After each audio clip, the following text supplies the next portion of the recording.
Me and you guys are trying to find a running back off waivers that you could stash to see what happens with them, that you can make that dart throw, and hopefully this lottery ticket can help you out during the last leg of the season.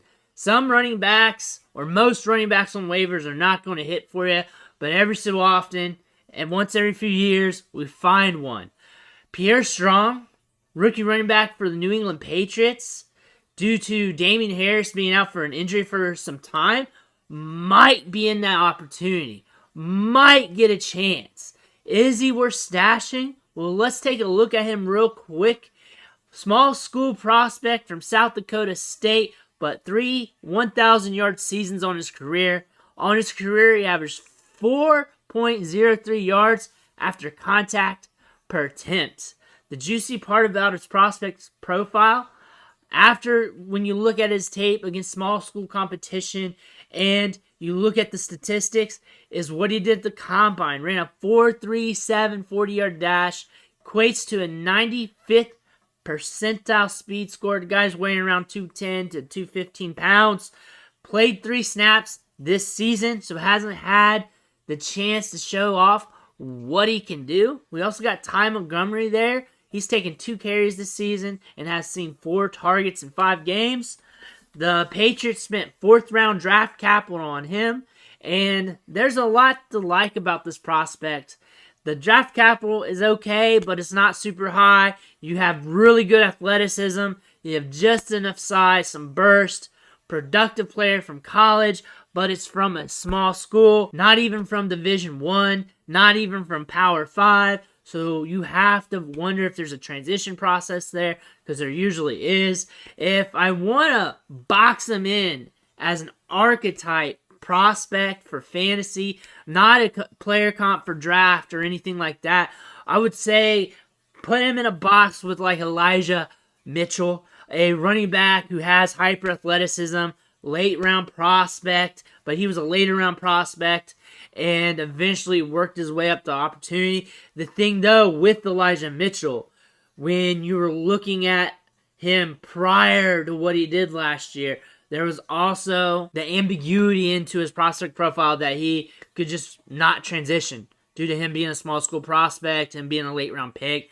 Same thing with Pierre Strong. That's in there, but the upside's also there too. If things break open for him, if he gets the opportunity, he's going to get some carries, and he's got to make the most of that opportunity. He's going to get that soon. He's seeing some snaps. I don't know if 3 really counts, but also you need to keep your ear to the ground for him.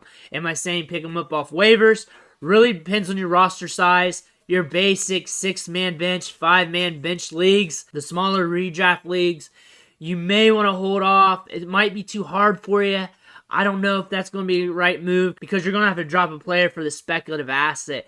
If you're in a deeper league, if the benches are deeper, and say you got 8 to 10 spots on the bench, or you're in a 14, 16-man league, 20-man league, depending on where you're coming from here, you're thinking about rostering Pierre Strong as a stash, not a guy that you're betting on to take over. As a guy you're just hoarding for a bit, just see what happens, because we got to change this opportunity. Damian Harris is out. Ramondre Stevenson is supposed to take over the whole load, but we also know what the Patriots want to do with the running backs. This has been the test of time, so we could see him get worked in. It may be 5 carries, 3 carries, or some small amount of carries where he gets the chance to prove himself. And if he does well with that set, maybe he gets another set. Maybe that next set turns into 3 sets. Maybe that next set turns into some series, and then it builds. Or he gets his opportunity and falls on his face. That could happen. But the fact that you got a guy with some intriguing parts in his prospect profile means that you need to take a look at him at least. You just need to look at him. You just need to think about him. You may want to be ahead on waivers for next week just in case and get him now, if you got the spot. Most of you guys, if you're in basic redraft leagues, you may not. With that being said, just monitor what he's doing. Watch his snaps. See how many times he's touching the ball. See if he's doing anything with his touches. And go from there. If he's starting to do a little bit with his touches, he's going to be one of the top waiver wire pickups. If he's not, people ain't going to talk about him. But I want to talk about him early, because that's what we do on this channel. especially with these rookies, because we want to pound these rookies out so you guys have a good feel about them. Plus, I do a lot of Dynasty content, so I talk about these rookies all year long, all the college players and all that stuff, so it's easy for me. I'm more familiar with Pierre Strong than a lot of other people that you're watching on YouTube. I've actually had him in fantasy leagues for 3 years yet now, just stashed him in Devy leagues because of his prospect profile. I saw the production and I was interested in that. So I've been eyeing him for a bit, and I can tell you there is some good things in his game that could help him produce. From the college level, he showed good burst, good vision, and was explosive. How that translates to the NFL level, we're going to have to wait and see once we get a larger sample. But from the college level, from where he was at, he had some good attributes that we can look forward to. But let me know what you think about Pierre Strong down in the comments below. Let me know if he's a stash for you or a wait-and-see guy or you don't care at all.